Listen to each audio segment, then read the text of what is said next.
যাত্রীদের যেখানে জুলুম হবে সেই জায়গাতে কথা বলা দরকার।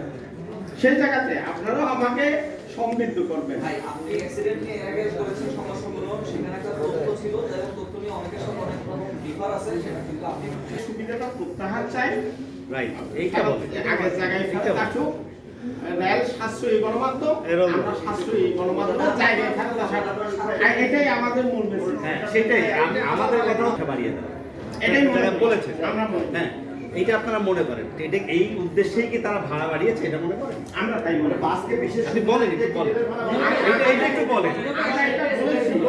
আপনি আরেকবার বলেন, আপনি আরেকবার বলেন। আমি আপনাকে প্রশ্ন করছি যে আজকে বাসের ব্যবসা সম্প্রসারণের নিয়তে এই কাজটি করেছে, এটা আমাদের কাছে মনে হয়। এইটাই আপনি বলেন। আপনি বলেন ভাই, দিস ইজ নিউ। এটা আপনার এখানে যে আপনি দাবি করতে পারেন, কিন্তু আপনি মিসকনসেপ্ট ইনডোর্স করতে পারেন। শুনেন, আমি আপনাদেরকে বারবার বলি আমি কিন্তু এই লাইনের অভিজ্ঞ নই, বিশেষজ্ঞ নই, কিন্তু আমি একটা দায়িত্ব নিয়েছি। সেই জন্যই যে আপনাকে প্রশ্ন করা, সমৃদ্ধ করা আপনাদের সবারও দায়িত্ব। সেই জন্যই আপনাদের অনেকের পরামর্শে কিন্তু আমি কাজে লাগাই। মোজাম্মেল ভাই শুনুন, এতক্ষণ যে আপনার সাথে কথা হলো, তর্ক বিতর্ক হলো, এটা তো নিউজের প্রয়োজন।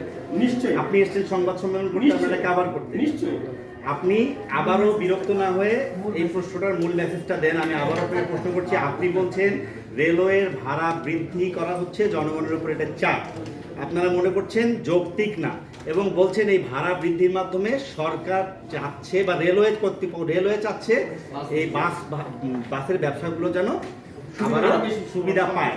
আপনি এই জিনিসটা, কারণ আমরা আপনাদেরকে এখানে বেশ কিছু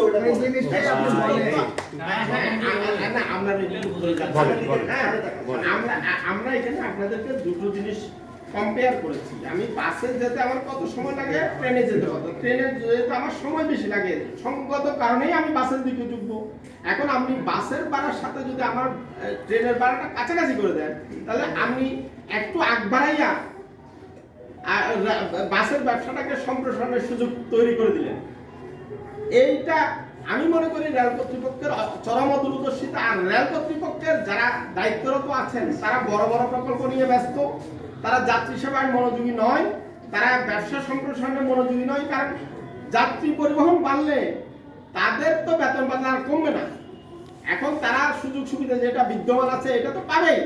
সঙ্গত কারণে তারা সরকারের যে ইচ্ছা, সরকারের যে আকাঙ্ক্ষা, এই আকাঙ্ক্ষা থেকে দূরে সরে যাচ্ছে, বাস মালিকদের ব্যবসা সম্প্রসারণের সুযোগ তৈরি করে দিচ্ছে বলে আমরা স্পষ্ট মনে করি। সংশোধন কমিটির মিটিংয়ে আমরা এই কথাগুলো তুলে ধরতে পারি,